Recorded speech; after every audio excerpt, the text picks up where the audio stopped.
जी अस्सलाम वालेकुम। यासीन आपके साथ हाज़िर है कुछ मॉर्निंग ब्रीफिंग में। हालांकि ये मॉर्निंग ब्रीफिंग पाकिस्तान में मॉर्निंग ब्रीफिंग है, यूरोप में आफ्टरनून ब्रीफिंग कह लीजिए, या कहीं पर इवनिंग ब्रीफिंग है, क्योंकि ये ग्लोबल मार्केट को कवरेज करने के लिए एक छोटी सी मुख्तसर सी जो है एक स्पीच होती है, ताकि वो तमाम लोग जो इंटरनेशनल मार्केट में काम कर रहे हैं या थोड़ा सा आगाही के लिए एक 5-10 मिनट की एक स्पीच होती है और आपसे एक ताल्लुक़ का एक सिलसिला है। आज है जुमेरात और आज 8 अगस्त है, और जो सिलसिला हम देख रहे हैं पिछले एक हफ्ते से बल्कि 5-6 दिनों से बहुत ज़्यादा मार्केट में मूवमेंट रही। उस दिन से यानी फ्राइडे नाइट से, जिस दिन ट्रम्प साहब ने ये ट्वीट कर दी थी कि जनाब वो $300 बिलियन की इंपोर्ट्स पे 10% ड्यूटी लगाएंगे, जबकि दूसरी तरफ हम देख रहे हैं कि अमेरिका का पूरा डेलीगेशन जो है वो बीजिंग में टॉक्स के लिए बैठा हुआ है, और ऊपर से ये बयान आ जाना पूरी दुनिया को उसने हिला के रख दिया। बहुत ज़्यादा भूचाल आ गया। स्टॉक मार्केट फ्राइडे से गिरते रही, मंडे को गिरी, फिर ट्यूसडे को थोड़ी सी रिकवर हुई, फिर वेडनेसडे को हमने देखा बड़ा मिक्स रहा। इतना बहुत ज़्यादा मार्केट में वॉल्यूम जो है हम पिछले 4-5 दिनों में देख रहे हैं। लेकिन आज जो सूरत हाल है, आज पूरी दुनिया की स्टॉक मार्केट को मैं देख रहा हूँ, एशिया की मार्केट और यूरोप की, और जितनी भी फ्यूचर्स ट्रेड होते हैं अमेरिका के S&P, डाउ जोन्स, नेस्डेक, वो तमाम के तमाम प्लस हैं और ग्रीन टेरिटरी में ट्रेड हो रहे हैं। उसकी एक वजह तो हम ये कह रहे हैं कि सबसे पहले जो अर्ली मॉर्निंग हमारे पास कुछ रिपोर्ट्स आई थी चाइना की, यानी चाइना के हवाले से मैं जैसे आपसे पहले भी कह चुका हूँ कि अमेरिका जो बिलियंस ऑफ डॉलर के टैक्सेस चाइनीज़ इंपोर्ट्स पे लगा रहा है, या चाइनीज़ के गुड्स कभी हुआवी पे तो कभी हिकविजन पे, तो बहुत सारे प्रोडक्ट उनके ऐसे हैं जो उन्होंने ब्लैकलिस्ट भी किए हैं, और उनकी बहुत सारी प्रोडक्ट को उन्होंने बैन किया है अमेरिका के अंदर। आज जैसे मैंने आपसे पहले भी कहा था कि अमेरिका के बिलियंस ऑफ डॉलर लगाने के बावजूद भी चाइना की इकोनॉमी पे कोई फर्क नहीं पड़ रहा है। और आज हमारे पास जो ताज़ा तरीन रिपोर्ट वो यही है कि चाइना की जो एक्सपोर्ट फिगर हमारे पास आई है वो 3.3% इंक्रीज हो गए, ना कि डिक्रीज होता।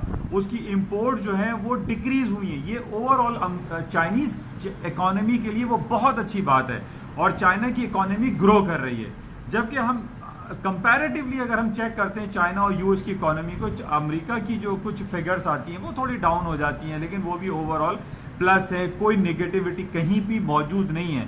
मैंने आपसे इससे पहले भी ये कहा था कि अमेरिका की स्टॉक मार्केट तारीख की बुलंद तरीन सतहों पर है, और जैसे कि मैं आपसे ये कहता हूँ कि ट्रेंड इज योर फ्रेंड वाली जो सिलसिला है अमेरिका की स्टॉक में पिछले 3-4 दिनों से जो डाउनफॉल आया है, उस डाउनफॉल को मैं काफ़ी दिनों से आपसे यही कह रहा हूँ कि ये डाउनफॉल नहीं है, ये इसको हम टेक्निकल करेक्शन कह सकते हैं। अच्छा, कल डाउन होने की एक वजह जो हमें समझ में आ रही है वो तो अमेरिका क्या पूरी दुनिया के जो अक्रॉस दी बोर्ड हम देख रहे हैं कि इंटरेस्ट रेट कट हो रहा है। और कल सुबह अर्ली मॉर्निंग हमारे पास न्यूजीलैंड की रिपोर्ट थी कि New Zealand 25 basis point interest rate cut करेगा, जबकि उसने आउट ऑफ एक्सपेक्टेशन जो है 50 basis point interest rate cut कर दिया। तो हम ये देख रहे हैं कि पूरी दुनिया में इंटरेस्ट रेट कट होने का सिलसिला जो है वो रवा दवा है, जिसकी वजह से कल ट्रम्प साहब की एक ट्वीट भी आई, उनका बयान भी आया। उन्होंने ये कहा, जो उन्होंने फेडरल रिजर्व बैंक वालों को ललकारा एक तरीके से, जबकि वो ये जैसे मैंने आपसे कहा था कि फेडरल रिजर्व बैंक और ट्रम्प साहब के दरमियान बहुत नाराजगी चल रही है इस पॉइंट को लेकर कि जनाब अमेरिका जो है अपना इंटरेस्ट रेट बढ़ा क्यों रहा है, अनचेंज क्यों रख रहा है, इसको कट करना चाहिए। और ना सिर्फ 25 बेसिस पॉइंट कट करना चाहिए बल्कि इसको 50 बेसिस पॉइंट कट करना चाहिए। तो ट्रम्प साहब ने बहुत ज़्यादा जो है झिंझोड़ा है फेडरल रिजर्व बैंक के जो ऑफिशियल्स हैं, खासतौर पे जर्मी पाल, वहाँ के जो फेडरल रिजर्व बैंक के चेयरमैन हैं, उनको काफ़ी उन्होंने जो है एक डांट पिलाई है, समझ लीजिए, कह लीजिए आप।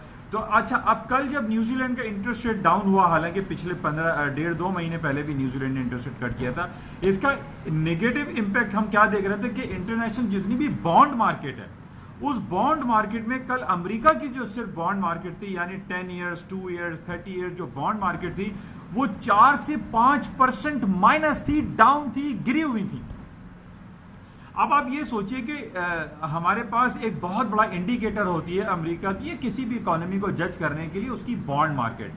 बॉन्ड मार्केट की यील्ड का गिर जाना, उसका इंटरेस्ट कम हो जाना, वो डिक्लाइन हो जाना, ये रिफ्लेक्ट करता है कि आपकी इकोनॉमी में लोगों का इंटरेस्ट कम हो रहा है, डिक्लाइन हो रहा है, कंज्यूमर कॉन्फिडेंस कम हो रहा है, बिजनेस सेंटिमेंट्स कम हो रहे हैं, जो कि बहुत ज्यादा नेगेटिव होता है। और इसमें एक रिसेशनरी फियर भी आ जाता है कि जनाब अमेरिका की इकोनॉमी की जो बॉन्ड मार्केट अगर डाउन हो रही है तो इसका मतलब है कि आगे तो जाके इनका जीडीपी रेशियो, इनको जो इकोनॉमिक फिगर्स हैं वो डिक्लाइन हो सकते हैं। लेकिन बहरहाल कल हमने ये देखा कि ये बॉन्ड मार्केट बहुत ज़्यादा डाउन हो गई, उसके साथ साथ अमेरिका की स्टॉक मार्केट भी खासी तकरीबन 2% मार्केट डाउन हुई। लेकिन लेटर ऑन रात में हमने ये देखा कि वो सब कुछ रिकवर कर गई। और आज भी हम चाइना की सुबह से जो रिपोर्ट पढ़ रहे हैं कि जनाब एक्सपोर्ट की रिपोर्ट, इंपोर्ट की रिपोर्ट, ये सब बेहतरीन आ रही हैं। मैं आपसे 12 इस बात का इजहार कर चुका हूं कि चाइना के ऊपर लगाए जाने वाले बिलियंस ऑफ डॉलर पे चाइना को कोई नहीं फर्क पड़ने वाला, चाइना को कुछ भी नहीं होगा। China is a big economy और चाइना की जो हम देखते हैं कि जो उसके रिजर्व्स हैं वो ट्रिलियंस ऑफ डॉलर में, 4-5 ट्रिलियन डॉलर उसका जो फिगर्स हैं वो जो ट्रेड प्लस है, ट्रेड सरप्लस है वो बहुत ज्यादा है, उसका ट्रेड बैलेंस बहुत प्लस में। तो चाइना के लिए ये 100-200 डॉलर बिलियंस ऑफ डॉलर के टैक्सेस लगा देना कुछ नहीं है। आज हम इसका रिफ्लेक्शन देख रहे हैं कि चाइना की एक्सपोर्ट के फिगर्स, इंपोर्ट्स के फिगर बेहतरीन आए, जिसकी वजह से पूरी दुनिया की स्टॉक मार्केट आज प्लस में है। और अब हम रात में हम ये देखें जब यूएस मार्केट खुलेगी कि क्या बॉन्ड मार्केट रिकवर करती है या नहीं करती।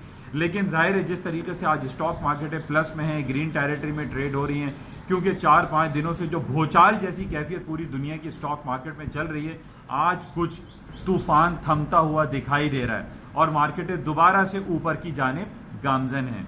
जैसा कि इसका रिफ्लेक्शन मैं आपसे कई बार कह चुका हूं कि मार्केट में टेक्निकल करेक्शन आते हैं, मार्केट में हमें ट्रेंड इज योर फ्रेंड वाला जो एक पॉलिसी है उसको वॉच करना चाहिए। हालांकि ठीक है, टेक्निकल ग्राउंड पे RSI, MACD, बहुत सारे टेक्निकल इंडिकेटर्स ऐसे होते हैं जो कि आपको ओवर बॉट टेरिटरी शो कर रहे होते हैं कि जनाब मार्केट जो है बहुत ज्यादा ओवर बॉट हो चुकी है, अब सेलिंग आनी चाहिए, और वो आई।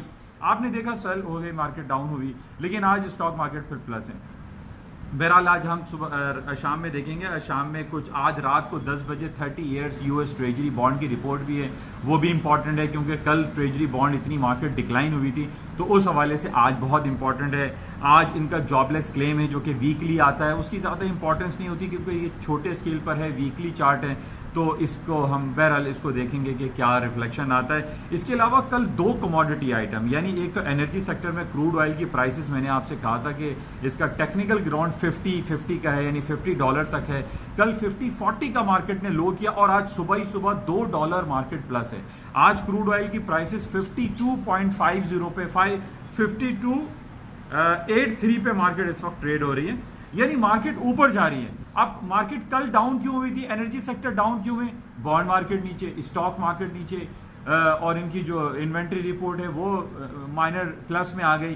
तो मार्केट टेक्निकल ग्राउंड पे जो मैंने आपसे ये कहा था कि इसका 50 के बॉटम बने में मार्केट वहां से रिकवर कर गई, हायर साइड पे जा रही है और मोर और लेस तकरीबन $3 के करीब जो क्रूड ऑयल एनर्जी सेक्टर है वो हायर साइड पे। कल इसके अलावा सबसे बड़ी मूव हमने देखी गोल्ड मार्केट में, जिसने दिसंबर कॉन्ट्रैक्ट $1522 पर आउंस का हाई कर दिया। 7 to 8 ईयर्स का हाईएस्ट लेवल पर गोल्ड की मार्केट आ गई। पाकिस्तान में भी अगर आप इसको निकालें तो लोकल मार्केट में तो जो सराफा बाजार में वो अंडर वैल्यू 87,000 रुपये तोला दे रहे थे, लेकिन इसका जो कैलकुलेट आप करें इंटरनेशनल मार्केट के अकॉर्डिंगली तो वो तकरीबन 90,000 रुपये तोला बनता है। अब आप सोचिए किधर जा रहा है गोल्ड, हमारा करेंसी डेप्रिशिएट हो रही है, गोल्ड ऊपर जा रहा है। बहरहाल आज थोड़ा सा रिकवर हुआ है, डाउनफॉल हुआ है। अभी इस वक्त जो गोल्ड मार्केट है वो 1512-1514 पे दिसंबर कॉन्ट्रैक्ट चल रहा है और स्पॉट कैश मार्केट $1500 पे इस वक्त ट्रेड हो रही है। मार्केट में थोड़ी सी करेक्शन आई है, डाउनफॉल आया है, लेकिन ओवरऑल जो सिनेरियो हम देख रहे हैं मार्केट में वो पिछले 4-6 महीने से उठा के देख लेंगे पूरी दुनिया, बल्कि अमेरिका की स्टॉक मार्केट जो S&P डाउ जोन्स नैस्डैक है उसमें मंदी डाउनफॉल नहीं है। मैंने इसकी पहले भी आपसे इजहार किया था कि अमेरिका के इकोनॉमिक इंडिकेटर्स बहुत अच्छे हैं। इसके अलावा अमेरिका की जो कंपनीज की रिपोर्ट्स आप पढ़ लीजिए वो ठीक है। पिछले अभी मंडे को दुनिया की सबसे बड़ी कंपनी जेफरी बेजोस की जो है Amazon.com, उसने $1.8 बिलियन के अपनी स्टॉक्स को शॉर्ट सेल किया था, अपने सेल किया था, उसको निकाल दिया था, वो मार्केट में आउट कर दिया था। लेकिन इतनी बड़ी $ट्रिलियंस की कंपनी का $1.8 बिलियन के फंड को बेचना इज अ पीनट। ये कोई बहुत बड़ी बात नहीं है कि अराउंड आप $2 बिलियन देख लीजिए कि उसके स्टॉक्स को बेचना 1.8 बिलियन डॉलर उसके लिए कोई बहुत बड़ी बात नहीं है। मैं समझता हूँ is a peanut for Amazon.com। और मार्केट आज आप देख लीजिए रिकवर हो रही है। आज रात में पॉसिबिलिटी है कि कुछ फिगर्स कुछ डेटा हमारे पास आएंगे, मार्केट रिकवर कर जाएगी। इसके अलावा जो करेंसी मार्केट में सबसे ज़्यादा हम मूवमेंट देख रहे थे कि पिछले 4-5 दिनों में जापानीज येन बहुत ज़्यादा स्ट्रॉन्गर साइड पर आ गया। 106 पे मार्केट ट्रेड हो रही है। हालांकि पिछले दिनों जो है इसका 109 तक मार्केट गई थी। इसमें कुछ रिपोर्ट्स हैं वो इंशाल्लाह आपसे रब्ता करूंगा मैं। बाकी स्टर्लिंग की मार्केट आज थोड़ी रिकवर हो रही है, 1.2180 पे ट्रेड हो रही है। बोरिस जॉनसन जिनको मैं किंग कॉन्ग कह रहा हूँ कि जनाब वो किंग कॉन्ग है, वो कह रहे हैं मैं ब्रेग्जिट करा दूंगा, यूरोपियन यूनियन से जो है ब्रिटेन का 45-46 साल जो रिश्ता है वो तोड़वा दूंगा, उसको डिवोर्स दिलवा दूंगा।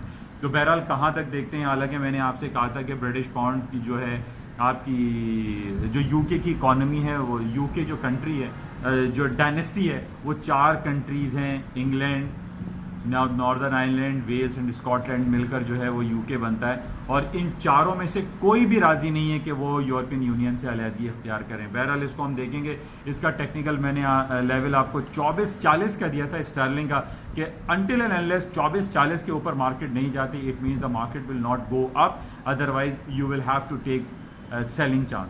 बहरहाल इसको देखते हैं। ये कुछ मॉर्निंग ब्रीफिंग में आपके साथ कुछ एक राब्ता कायम करने का सिलसिला है। उम्मीद है कि इस 5-10 मिनट की जो ब्रीफिंग है वो उससे आपको कुछ इस्तेफादा हासिल होता होगा। मेरी आपसे ये रिक्वेस्ट है कि इस चैनल को ज़्यादा से ज़्यादा सब्सक्राइब करें, लाइक एंड शेयर करें और ताकि आपसे राब्ता रहे। इसके अलावा चलते हुए मैं आपको एक बताता चलूँ, जिस तरीके से पाकिस्तान और इंडिया का जो सिलसिला चल रहा है वो काफ़ी निगेटिव है। और कल गोल्ड की मार्केट बढ़ने की वजह भी पाकिस्तान इंडिया की टेंस हालात थे।